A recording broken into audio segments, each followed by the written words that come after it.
We are going to start with the Xiaomi Mi 10 Ultra. And wow, oh wow, oh wow. If specs could kill, this would be the phone. Stand aside ROG Phone 3. Welcome in the ultra of ultra phones, the Xiaomi Mi 10 Ultra. My goodness. Do I love competition?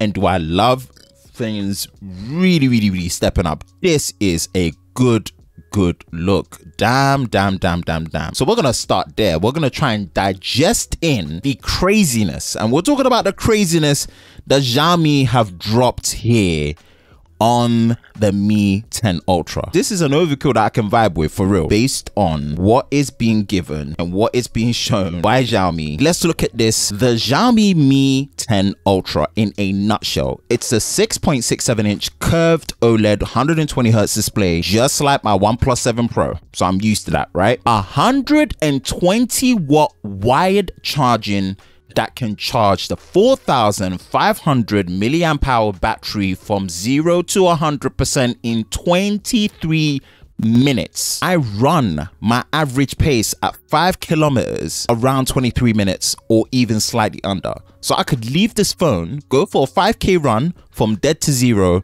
and this phone will be on 100% battery. Best believe that's nuts fast. 120x super zoom cam, not really excited about that if I'm going to be honest with you. At the further end of zoom, Snapdragon 865, it doesn't have an 865 plus, but I've got to say it for the spec heads because obviously this is going for a heavy spec head phone, so why not? Black, silver and transparent needed. I really like their transparent Explorer editions. They're very fun edition, aesthetically designed phones, I must say.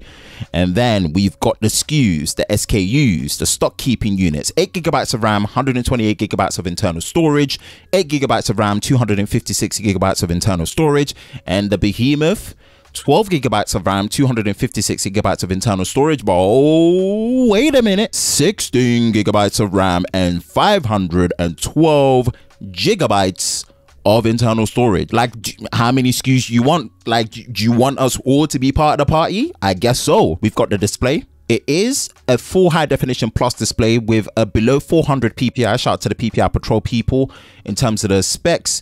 So that's probably one point that you can duck of it, because it's not a QHD and 120 Hz like what you find in the Find X2 Pro from Oppo, as well as the OnePlus 8 Pro series. That's the first point. HDR10 plus 120 Hz. Ooh, okay. As advertised, peak brightness of 800 nits. Now, based on the standard of displays having 1,000, 1,200, 1,300, and even Samsung bringing out 1,500 peak brightness in terms of nits for display, yeah, that's a bit not that bright.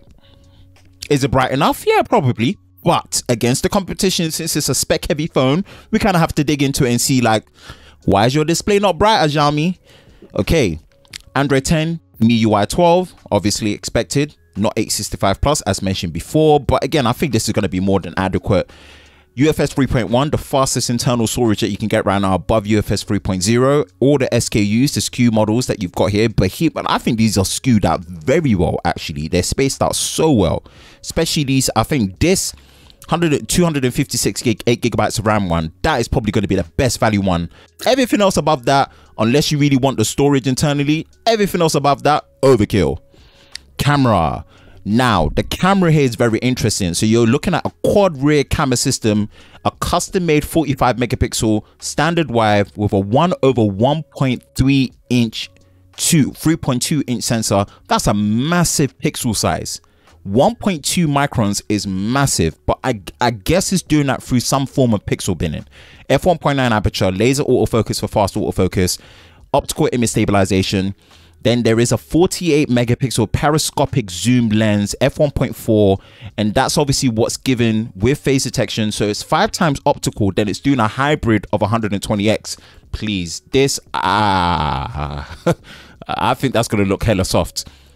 12 megapixels telephoto, so you've got a further end, and then you've got a 2x telephoto at ×2 optical. And I think the whole premise of it is to make sure that you're getting a consistent optical zoom within each zoom range, rather than an optical zoom at one point and then you get a blurry zoom in between into the media until you get to the further end. So I like that. I actually like that quite a lot more than I thought. Then you got a 20 megapixel ultra wide. Basically, put it this way, this is a very, very hardware intensive brute forcing camera system. Another point that you're going to dock it is that the selfie camera for the video, it's not really that good. There's no 4K 60 on the front facing camera, which you're getting with the Samsungs and the iPhones, and even the OnePlus Nord does 4K 60 on the selfie camera. 20 megapixels wide. Yeah, this doesn't really impress me on a hardware level unless they're going to be doing some software trickery to really make it an accessible or an exciting device to use. How powerful is the MacBook charger? The MacBook Pro 16-inch charger is 96 watts. This is 120 watts. And I do believe that it is using, for the first time, the Quick Charge 5.0 standard from Qualcomm. So it's pretty much an open standard, and it's using backwards compatibility with USB Power Delivery 3.0. So technically, you can use this charger to charge your MacBook Pro. Yo, I'm with this. I'm so with this. USB-C, this is the kind of unification of USB-C and power delivery that I really, really dig. This is what we need.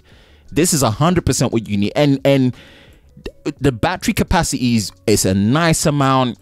5 minutes and you're getting slightly under half charge in the battery capacity. Boom, 100%, 23 minutes. Fast wireless charging at 50 watts. Mind you, that is double the charging speed of the Note 20 Ultra at 25 watts wired versus wireless, which will give you 100% charge in 40 minutes, under 45 minutes. The fastest I've run a 10-kilometer run is 46 minutes. It will be charged quicker than I can run 10K. And then for funsies, reverse wireless charging, we'll just give you 10 watts. How about that? As well as the price translates very well, which I think it translates to somewhere around, I think 750, I believe 750, somewhere around that in terms of the base SKU model. That's where it translates to. This is crazy impressive. The reason why I say it's crazy impressive is that I'm a big advocate. I'm a big advocate of battery charging technology, because I feel like great battery experience, not just in terms of battery life, battery health, as well as charging, I think really contributes to a true mobile experience. These are mobile devices, and for whatever they can do, it will make no sense if the phone cannot last or cannot be rejuvenated in a quick and effective way that balances out with battery life, recharge, and then putting the R&D together to make sure you look after long-term battery health. And that is probably one of my favorite features on a smartphone. I get, in terms of popularity, the camera always gets a shine. Makes all the sense in the world. It absolutely makes sense. Cameras are very important. But my two favorite features are always something that excites me, which is battery charging tech as well as screen display experience, because I feel like those are the two things that really dominate my personal experience. And it's not that the camera is not important, but I feel like you're gonna see my review of the Realme X50 and you kind of understand where I've now learned where my threshold of what a good enough camera is to me, where everything else that I really prioritize in terms of that fluid, smooth experience and getting the best display experience, because I consume a lot of media when it comes to YouTube and videos.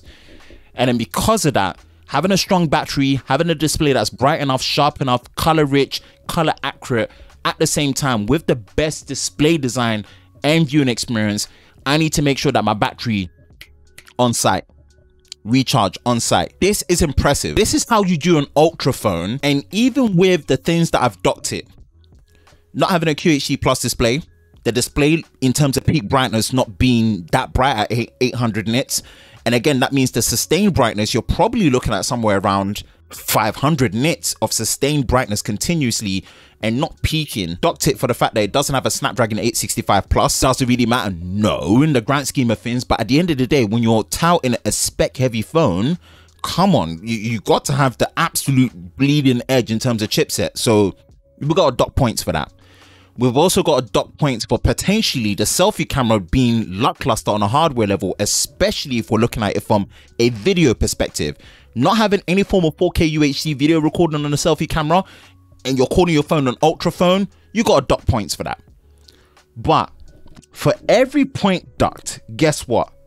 They are making sure that the price is also getting docked. And that's where I can start forgiving it. That's where I can actually start saying, yo, for every place that you know you're falling short, you've gone to the table and said, we're going to cut price off, price off, price off. The phone imported is cheaper than Samsung's base model S20. Lord have mercy. My inner Dr. Umar's coming out right now. That is dope, to the point where there's almost enough of an incentive to be like, hey, I might just want to import this. I wouldn't recommend it for the brave-hearted people. Do your thing, because this might give you an experience that is next level different. Next level different. And I'm gobsmacked that they were able to bring a phone like that. Oppo just recently announced 125 watts, but they announced a tech. They ain't put in a phone yet. We don't know what phone is coming out next that's going to be able to do it. And then, like I said, straight after, Qualcomm just announced Quick Charge 5.0, 5, boom. And then what happened? Xiaomi's like, you know what? We like what you did. We'll take that. Bang. In a phone. So in a way, Xiaomi's ahead of the curve. And that is a great way to celebrate 10 years. Again, I've given my concerns and my critiques and my feedback. It's China only. You're going to have to do some workarounds if you import it, because obviously no Google Play services, but obviously you can sideload it and you can pretty much work with custom ROMs. You have to be brave enough and you have to be willing to dig deep to really do some stuff with this phone. I hope there is some small quantity of drip feeding availability of this phone that comes out internationally somehow with Google Play services out of the box on there, because boy, oh boy, that's how you do an ultra phone. Even with the shortcomings, that's how you do an ultra phone. Yeah, and I think those shortcomings in terms of critiques are fair to the product, but personally, even with those critiques, I respect a company that can be like, oh, let's go to the drawing board. If we're gonna miss out on these things, yes, we're gonna get critiqued for it, but the minute someone sees the price, they will take a double take and say it doesn't even matter.